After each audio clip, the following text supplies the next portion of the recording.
ಸರಿ ಶಾಸ್ತ್ರಿಗಳೇ, ಈಗ ಈ ವಾರದ ಮಂತ್ರದ ಬಗ್ಗೆ ತಿಳಿಸ್ಕೊಡೋದಾದರೆ? ಈ ವಾರ ನೀವು ಪಠಿಸಬಹುದಾದ ಒಂದು ಉತ್ತಮ ಮಂತ್ರ, ಮನಸ್ಸಿಗೆ ಸಮಾಧಾನವನ್ನು ಮತ್ತು ವಿಶೇಷ ಬಲವನ್ನು ತಂದುಕೊಡ್ತಕ್ಕಂಥ ಮಂತ್ರ. ಗಮನಿಸಿ. ನಿರಾಲಂಬಂ ನಿರಾಭಾಸಂ ಸತ್ತಾ ಮಾತ್ರಾಮ ಗೋಚರಂ ಏವಂ ತ್ವಾಂ ಮೇಧಯಾ ಬುದ್ಧ್ಯ ಸದಾ ಪಶ್ಯಂತಿ ಸೂರಯಃ.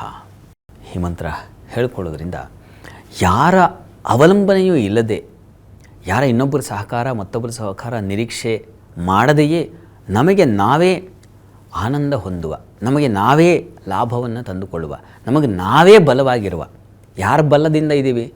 ಯಾವ ಬಲವೂ ಇಲ್ಲ, ನನಗೆ ನಾನು ರಕ್ಷಣೆ ಮಾಡಿಕೊಳ್ತಾ ಇದ್ದೇನೆ. ಆ ರೀತಿಯಲ್ಲಿ ಪ್ರತಿಯೊಬ್ಬರೂ ಆಗಬೇಕು. ಅಂಥದಕ್ಕೆ ಈ ಒಂದು ಮಂತ್ರ.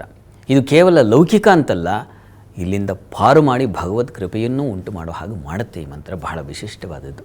ಹೇಳ್ಕೊಳ್ಳಿ. ಮತ್ತು ತಪ್ಪದೆ ಈ ವಾರದಲ್ಲಿ ಬರ್ತಕ್ಕಂತಹ ಅಂಗಾರಕ ಸಂಕಷ್ಟಿ ವ್ರತ, ಅದನ್ನು ತಪ್ಪದೆ ಎಲ್ಲರೂ ಭಾಗವಹಿಸಿ, ದೇವಸ್ಥಾನಗಳಲ್ಲಾದರೂ ಸರಿ, ಮನೆಯಲ್ಲಾದರೂ ಸರಿ 21 ಗರಿಕೆಯನ್ನು ಆ ಭಗವಂತನಿಗೆ ಸಮರ್ಪಣೆ ಮಾಡಿ, ಅವನ ಕೃಪೆಯಾಗುತ್ತೆ. ಅವನ ಕೃಪೆಯಿಂದ ಮನಸ್ಸು ನಿರಾಳವಾಗುತ್ತೆ, ಆನಂದವಾಗುತ್ತೆ.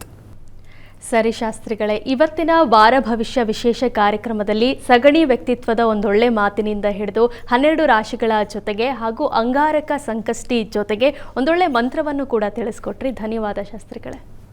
ಸರ್ವೇ ಜನಾಃ ಸುಖಿನೋ ಭವಂತು, ಸಮಸ್ತ ಸನ್ಮಂಗಳಾನಿ ಭವಂತು. ಎಲ್ಲರಿಗೂ ಶುಭವಾಗಲಿ.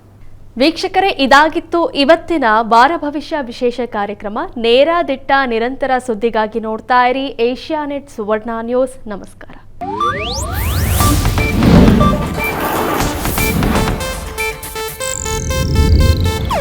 ಇದು ಏಷ್ಯಾನೆಟ್ ನ್ಯೂಸ್ ನೆಟ್ವರ್ಕ್ ಪ್ರಸ್ತುತಿ.